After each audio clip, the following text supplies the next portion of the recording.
In a glass of vodka, the optimist sees 40% spirit where the pessimist sees 60% water. What I see is a history lesson. This is Booze Basics. Let's take a look at the birthplace of vodka. Nowhere else other than Poland. Have originally been created and consumed around the early Middle Ages, it wasn't until the 11th century where vodka really grew. Vodka at this point was a high-proof medicinal wine, more closely related to Genever than it is to modern-day vodka. And at this time, vodka was split into two categories, gorzalka and vodka. Gorzalka was the drinking vodka, and the vodka was more of like perfume and other medicinal supplies. Vodka would not look the way it does for another 800 years. Hold up, Adam, what about Russia? Isn't vodka a Russian pride thing? And yes, it is, but Russia didn't do anything with vodka for another 300 years after that. It wasn't until 1430 where the first Russian vodka can even be traced to. So in essence, Poland founded vodka. Flat out. It wasn't until 1430 where the Russian monk Isidore created the first true Russian vodka. At this point, it was more of a bread wine versus the medicinal and herbal Genever style wine that the Polish had. And due to the exclusive nature of the production of this vodka, it became closely related to the Grand Duchy of Moscow and in turn, Russia itself. Up until 1830, vodka was being produced in a relatively small amount.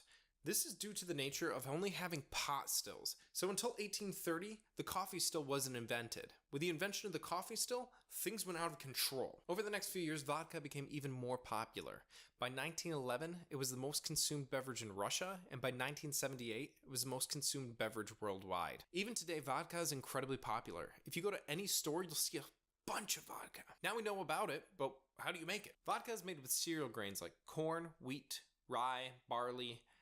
It could potentially be made with sugar beets, potatoes, grapes, anything with lots of sugars. These items are then fermented into a product between 5 and 16% alcohol, and then distilled down to the neutral spirit itself, anywhere between 40 and 95% alcohol. At this point, the distillers will then water things down, possibly down to at least 40%, or in some cases in Europe, 37.5%.